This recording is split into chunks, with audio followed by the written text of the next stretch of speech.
અભય થઈને નિષ્પક્ષતાથી નિરપેક્ષ રીતે વાસ્તવિકતાનો અરીસો રૂપી સચોટ માહિતી લાવતો સત્યની સાથે અભય ટાઈમ્સ। સુરતના ઉત્તરાયણ પોલીસ મથકની હદમાં અંજની ઇન્ડસ્ટ્રીયલ રેલવે પટરી પરથી યુવાનની હાથ પગ બાંધેલી લાશ મળી આવવાની ઘટનામાં પોલીસે ત્વરિત તપાસ હાથ ધરી 5 હત્યારાઓની ઝડપી પાડ્યા હતા, તો અનૈતિક સંબંધમાં હત્યા થઈ હોવાનું સામે આવ્યું છે। સુરતમાં હત્યાની વધી રહેલી ઘટનાઓ વચ્ચે ઉત્તરાયણ પોલીસે 5 હત્યારાઓની ઝડપી પાડ્યા હતા। વાત એમ છે કે અંજની ઇન્ડસ્ટ્રીયલ રેલવે પટરી પરથી એક યુવકની હાથ પગ બાંધેલી હાલતમાં લાશ મળી આવી હતી, જેની જાણ થતાં જ ઉત્તરાયણ પોલીસ ઘટના સ્થળે પહોંચી હતી અને આ ઘટનાને લઈ હત્યાનો ગુનો દાખલ કરી પોલીસે તપાસ હાથ ધરી હતી। તો યુવકના મૃતદેહને પોસ્ટમોર્ટમ અર્થે ખસેડતા જાણવા મળ્યું કે બુથટ પદાર્થમાં માથામાં લાગવાથી યુવકનું મોત થયું હતું।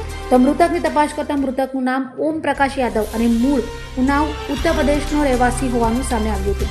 તો પોલીસે ત્વરિત તપાસ હાથ ધરી સીસીટીવી અને હ્યુમન સોર્સિસની મદદથી હત્યામાં સંડોવાયેલા 5 આરોપીઓ અર્પિત ઉર્ફે પિન્ટુ યાદવ, સત્યમ ઉર્ફે આકાશ યાદવ, વિવેક યાદવ સહિત 5 હત્યારાઓને ઝડપી પાડી સળિયા પાછળ ધકેલી દીધા હતા। તો આ હત્યા અનૈતિક સંબંધને લઈ કરાઈ હોવાનું સામે આવ્યું છે।